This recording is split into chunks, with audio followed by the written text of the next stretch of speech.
Hi, it's Karen, Braveheart, CEO and founder of Prodigy Kids. And today I'd like to share with you my life's experience about how I became an attorney and I practiced law for 10 years and how I ended up being an entrepreneur and on this path that's really my sole purpose with Prodigy Kids.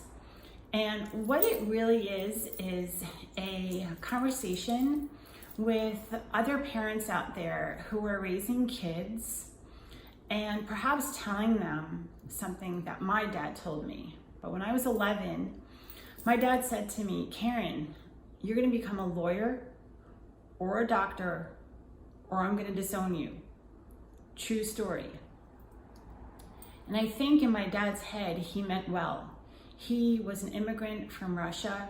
He was the youngest of 6 siblings. His dad left. His mom was left to raise them. They grew up on the Lower East Side of New York. They were dirt poor. They had literally no running water. My dad had no shoes and he had holes in his socks. So at that time, he and his siblings became professionals, doctors and lawyers, because they thought that this was a way that they could grow up and provide financially for their families. However, I had no choice. My dad literally said to me, you're going to become a doctor or a lawyer or I'm going to disown you. So at 11, I quickly figured out what getting disowned meant. And I said, okay, I don't know how I'm going to provide for myself, so that's not an option. But then I ended up winning a debate competition in 7th grade. And I used to be a really shy kid, but there was something about this debate competition that changed me.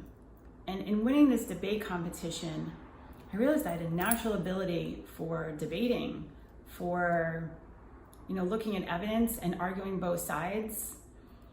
And I said, hey, okay, let me try this law thing. So I ended up going to law school. I didn't like it. I ended up practicing law for 10 years.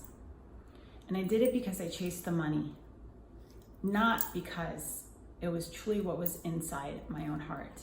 I was actually a trial attorney for 6 years and I was really good at it. And then I ended up opening my own real estate law practice for 4 years.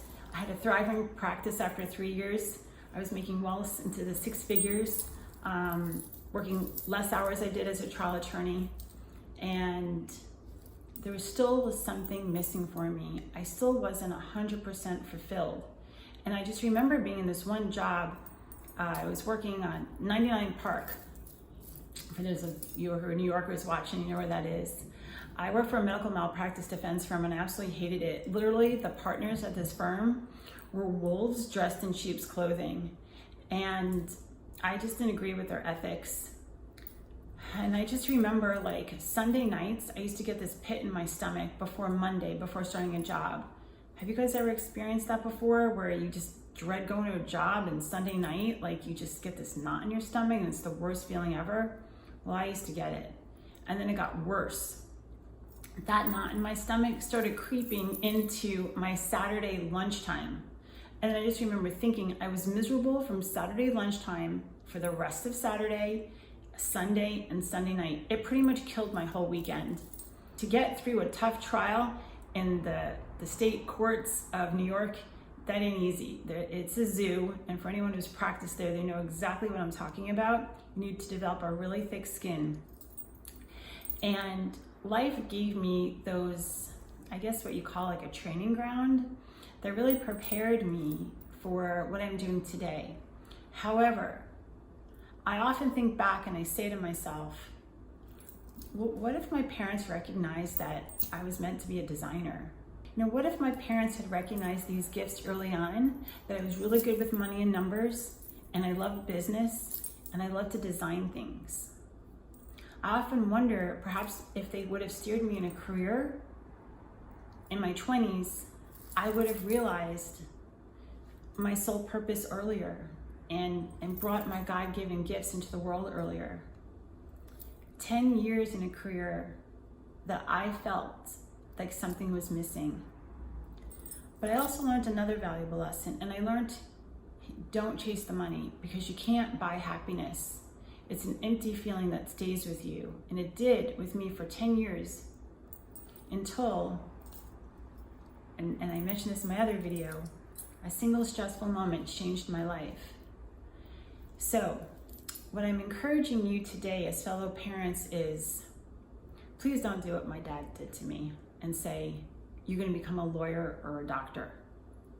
Ask your child, what are your interests? What do you find fun? Watch your child. What does your child like to do that's peaceful to them and effortless?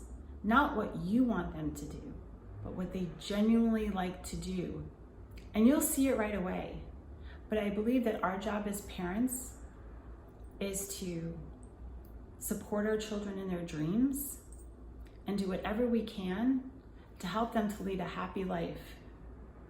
And the only way to do this is to truly listen to them, find out what their God-given gifts are inside their heart, and support them.